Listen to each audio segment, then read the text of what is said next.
નમસ્કાર મિત્રો, આજના વિડીયોમાં આપણે સમજીએ કે તાજેતરમાં ઈરાન દ્વારા સ્ટેટ ઓફ હોર્મુઝ બંધ કરવામાં આવેલો છે તો એની ભારત પર શું અસર થશે તેના વિશે। મિત્રો, સ્ટેટ ઓફ હોર્મુઝ એટલે ઈરાનની બાજુમાં આવેલી એક એવી સમુદ્રધાની કે જે 35થી 40 કિલોમીટર પહોળો એક સમુદ્રનો ભાગ છે કે જ્યાંથી હજારો જહાજો તેલ સાથે પસાર થાય છે। મિત્રો, ખાડી દેશોની આપણે વાત કરીએ તો કતાર, કુવૈત અને યુએઈ જેવા દેશો આવેલા છે। ત્યાંથી મોટા પ્રમાણમાં તેલનો જથ્થો ભારત, ચીન અને જાપાન જેવા એશિયાઈ દેશોમાં મંગાવવામાં આવે છે। હવે મિત્રો, ઈરાન દ્વારા આ જે સામુદ્રધાની આવેલી છે જેને સ્ટેટ ઓફ હોર્મુઝ તરીકે ઓળખવામાં આવે છે, આ જો સામુદ્રધાનીને બંધ કરવામાં આવશે તો તેલના જહાજો ત્યાંથી પસાર થઈ શકશે નહીં। ઈરાન દ્વારા એવી ધમકી આપવામાં આવેલી છે કે કોઈ પણ તેલનું જહાજ ત્યાંથી પસાર થશે તો એના ઉપર હુમલો કરવામાં આવશે અને આગ લગાવી દેવામાં આવશે। એટલે મિત્રો, અત્યારે આપણે જે કુવૈત, યુએઈ અને કતાર જેવા દેશમાંથી તેલનું આયાત કરીએ છીએ એના પર રોક લગાવવી પડશે। તેલની આયાતમાં ઘટાડો થશે તો એના ભાવ પણ આ દેશોમાં વધી શકે છે। તો સમજીએ સંપૂર્ણ રીતે કે આ સ્ટેટ ઓફ હોર્મુઝ એ ભારત અને અન્ય દેશો માટે કેટલી મહત્ત્વની છે તેના વિશે। એના પછી આપણે ચર્ચા કરીશું કે આને બંધ કરવાથી ભારતમાં પેટ્રોલ અને ડીઝલના ભાવ વધી શકે છે કે નહીં તેના વિશે। શરૂઆત કરીશું તો હોર્મુઝ સ્ટ્રેટ વિશ્વનો સૌથી મહત્ત્વપૂર્ણ દરિયાઈ માર્ગ માનવામાં આવે છે, જેની એક બાજુ પર્શિયન ગલ્ફ અને બીજી બાજુ ઓમાનનો અખાત આવેલો છે। ઉત્તર તરફ વાત કરીશું તો ઈરાન દેશ આવેલો છે, જ્યારે દક્ષિણમાં ઓમાન અને યુએઈ આવેલો છે। મિત્રો, વિશ્વનો કુલ પેટ્રોલિયમનો જથ્થો છે એમાંથી 18થી 21% પેટ્રોલિયમનો જથ્થો આ સ્ટ્રેટ ઓફ હોર્મુઝમાંથી પસાર થાય છે કે જેને ઈરાને તાજેતરમાં બંધ કર્યું છે।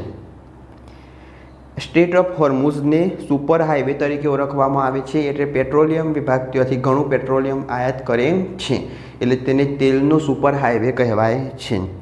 હોર્મુઝ સ્ટ્રેટને તેલનો સુપર હાઈવે કહેવામાં આવે છે કારણ કે દરરોજ અંદાજે 1.7થી 2 કરોડ બેરલ ક્રૂડ ઓઇલ અહીંથી પસાર કરવામાં આવે છે। સાઉદી અરેબિયા, ઈરાક, કુવૈત અને યુએઈ જેવા આ બધા જે ખાડી દેશો છે એ ત્યાંથી તેલ ઉત્પન્ન કરી અને મોટાભાગનું તેલ આ જ માર્ગે નિકાસ કરે છે। એશિયાના એવા ઘણા બધા દેશો છે, ભારત, ચીન અને જાપાન આ માર્ગ પર સૌથી વધુ નિર્ભર છે। ખાડી દેશોમાંથી આપણે તેલ મંગાવીએ એ બધું તેલ આ માર્ગે થઈને પસાર થાય છે। 2022માં હોર્મુઝ મારફતે જતું અંદાજે 75થી 80% તેલ એશિયાઈ દેશોમાં પહોંચ્યું હતું। આપણે જોઈશું તો ભારત, આ બાજુ આવશે આફ્રિકા, ઉપરની બાજુ જે ઈરાન છે ત્યાંથી વચ્ચેથી આ એક સમુદ્રધાની પસાર થાય છે અને ત્યાંથી એશિયાઈ દેશોનું લગભગ 75થી 80% જેટલું તેલ આયાત કરવામાં આવે છે। ભારત માટે આ જે સ્ટેટ ઓફ હોર્મુઝ છે કેમ ખાસ છે એના વિશે માહિતી મેળવીએ તો ભારતની અર્થવ્યવસ્થા મોટે પાયે તેલ આયાત પર આધારિત હોય છે। ભારતના કુલ ક્રૂડ ઓઇલનો અંદાજે 45થી 55% હિસ્સો હોર્મુઝ સ્ટેટ મારફતે આવે છે। મિત્રો, ભારત ઘણા બધા દેશો પાસેથી ઓઇલની ખરીદી કરે છે। એમાંના મોટાભાગના જે દેશ છે એ ખાડી દેશો છે। બીજો એક દેશ છે કે જે રશિયા, આપણે રશિયા પાસેથી પણ ઓઇલની આયાત કરીએ છીએ, પણ એનું કોઈ નક્કી હોતું નથી કે કેટલા પ્રમાણમાં આયાત કરવું। એનું પ્રમાણ આપણે વધારીએ તો અમેરિકા દ્વારા ભારત ઉપર કેટલા પ્રતિબંધ લગાવવામાં આવે છે, એટલે મોટાભાગનું તેલ આપણે ખાડી દેશોમાંથી કતાર, કુવૈત અને યુએઈ જેવા દેશોમાંથી લાવીએ છીએ। લગભગ ઘણા દેશોમાંથી તેલની જે આયાત થાય છે ને એ સ્ટેટ ઓફ હોર્મુઝ મારફતે થાય છે, એટલે કે 40થી 55% જેટલો હિસ્સો। ઈરાક, સાઉદી અરેબિયા અને યુએઈમાંથી આવતું મોટાભાગનું તેલ આ જ માર્ગે ભારત પહોંચે છે। હવે જો ઈરાન દ્વારા આ માર્ગ બંધ કરી દેવામાં આવશે તો ભારત ઉપર એની શું અસર થશે એના વિશે માહિતી મેળવીએ તો પેટ્રોલ, ડીઝલના ભાવ ઝડપથી વધી શકે છે। ટ્રાન્સપોર્ટ અને ઉત્પાદન ખર્ચ પણ વધી જશે। મોંઘવારી સીધી રીતે સામાન્ય માણસોને અસર કરશે। વર્તમાન તણાવ અને ખતરા વિશે માહિતી મેળવીએ તો મિડલ ઇસ્ટમાં વધતા તણાવને કારણે હોર્મુઝ સ્ટ્રેટ ફરી વૈશ્વિક ચિંતા બની છે। આગળ આપણે ચર્ચા કરી કે જ્યારે ઇઝરાયલ અને અમેરિકાએ ઈરાન પર હુમલો કર્યો તો એ સમયે ઈરાન દ્વારા સ્ટેટ ઓફ હોર્મુઝ બંધ કરવાની જાહેરાત કરેલી છે કે કોઈ પણ જહાજ પસાર થશે તો એને આગ લગાવવામાં આવશે। ઈરાન અને ઇઝરાયલ વચ્ચે વધતા તણાવ અંગે આંતરરાષ્ટ્રીય સ્તરે ચિંતા વ્યક્ત કરવામાં આવેલી છે। જો સંઘર્ષ વધે અને શિપિંગ પર અસર થાય તો વૈશ્વિક સપ્લાય ચેઇન ખોરવાઈ શકે છે। મિત્રો, તાજેતરમાં જેવા સમાચાર હતા કે પાકિસ્તાનની અંદર પેટ્રોલ ડીઝલમાં 55 રૂપિયાનો એક ઝાટકે વધારો થયેલો છે, તો શું આવી જ અસર ભારતની અંદર પણ થઈ શકે એના વિશે પણ આગળ આપણે ચર્ચા કરીશું। મહત્ત્વની બાબતો સમજીએ તો ઈરાન પોતે પણ અહીંથી દરરોજ અંદાજે 15થી 20 લાખ બેરલ તેલની નિકાસ કરે છે। ઈરાનમાં પણ ખૂબ જ વધારે પ્રમાણમાં તેલ ઉત્પાદિત થાય છે. આપણે જાણીએ છીએ કે અમેરિકા દ્વારા જે દેશ પર હુમલો કરવામાં આવેલો હોય એ દેશના તેલનો ભંડાર મેળવવા માટે જ અમેરિકા હુમલો કરે છે. તાજેતરમાં પણ આપણે જોયું હતું કે વેનેઝુએલાના રાષ્ટ્રપતિને બંધક બનાવી અને અમેરિકા લાવવામાં આવ્યા. કેમ? એનું મુખ્ય કારણ એ છે કે વિશ્વમાં સૌથી વધુ 70% જેટલું ઓઇલ માત્ર વેનેઝુએલા દેશ ઉત્પન્ન કરે છે.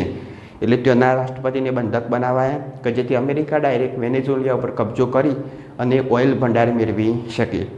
બીજા કેટલાક ઓઇલ સપ્લાય કરતા દેશની વાત કરીએ તો કતાર છે, કુવેત છે, યુએઈ છે કે એ દેશો ઉપર પહેલાંથી જ અમેરિકા દ્વારા એ દેશોને બરબાદ કરી દેવામાં આવેલા છે. એટલે જો અમેરિકાને તેલ દેખાય છે એ દેશને એ બરબાદ કરીને મૂકે છે. ઈરાન પર જ એમાં હુમલો કરવામાં આવેલો છે કે ઈરાનને પરમાણુ શસ્ત્રો બનાવતું રોકી શકાય, સાથે જ એના ઓઇલ પર પણ કબજો કરી શકાય. અમેરિકી અને સહયોગી નૌકાદળ હોર્મુઝ વિસ્તારમાં પેટ્રોલિંગ કરે છે, પરંતુ જ્યારે યુદ્ધની પરિસ્થિતિ હોય ત્યારે પેટ્રોલિંગમાં કોઈ દેશ સાથે અથડાઈ શકે નહીં. સામાન્ય માણસ ઉપર આની શું અસર થશે એના વિશે પણ આપણે ચર્ચા કરીએ તો જો આ સ્ટ્રેટ ઓફ હોર્મુઝ છે લાંબા સમય સુધી બંધ રહેશે તો મોંઘવારી એટલે કે તેલ મોંઘું થતો ટ્રાન્સપોર્ટ ખર્ચ વધશે. શાકભાજીથી લઈને રોજિંદી ચીજવસ્તુઓ મોંઘી થશે. શેર બજારની વાત કરીએ તો ઉર્જા સંકટના કારણે બજારમાં અસ્થિરતા અને મોટો ઉતાર ચઢાવ આવી શકે છે. અત્યારે પણ આપણે શેર બજારની વાત કરીશું તો ઈરાન ઇઝરાયલ યુદ્ધના કારણે શેર બજાર ખૂબ જ તૂટેલું છે, આપણે બધાએ જાણીએ છીએ. એનર્જી સિક્યુરિટીની વાત કરીએ તો હવે ભારતે પોતાના માટે જે તેલનો સંગ્રહ કરેલો છે, ભારતે 40થી 45 દિવસ સુધી ચાલે એટલો ઓઇલનો સંગ્રહ કરેલો છે, તો એનો ઉપયોગ કરી શકે છે. તો આ વાત કરીએ આપણે સ્ટેટ ઓફ હોર્મુઝ જો લાંબા સમય સુધી બંધ રહેશે તો એની અસર શું થશે તેના વિશે. હવે આગળ ચર્ચા કરીએ. તાજેતરમાં પાકિસ્તાનની અંદર પેટ્રોલ ડીઝલના ભાવમાં 55 રૂપિયાનો વધારો થયો, તો શું ભારતમાં પણ એ પરિસ્થિતિ આવી શકે? તો ના. અત્યારે હાલ ભારત સરકાર દ્વારા એવું જણાવાય છે કે ભારતમાં પેટ્રોલ અને ડીઝલના કોઈ ભાવ વધી શકે એમ નથી. એનું કારણ એ છે કે ઈરાનમાંથી ભલે આપણે તેલ મંગાવી શકતા ના હોય, ખાડી દેશોમાંથી તેલ આવતું બંધ થશે, પણ અત્યારે અમેરિકા દ્વારા ભારતને એક છૂટ આપવામાં આવી કે રશિયા જોડેથી વધારે પ્રમાણમાં તેલ ખરીદી શકશે. સૌથી પહેલી વાત તો એ છે કે અમેરિકા છે કોણ કે ભારતને છૂટ આપે છે કે રશિયા પાસેથી તેલ તમે ખરીદો.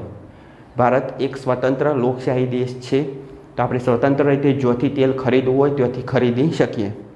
પણ અમેરિકા એટલા માટે એ આગળ દખલઅંદાજી કરે છે કે વિશ્વમાં આપણે તેલ મંગાવવું હોય તો ડોલર મારફતે ખરીદી કરવી પડે છે, અને સૌથી મોંઘું જો કોઈ ચલણ હોય તો એ છે ડોલર.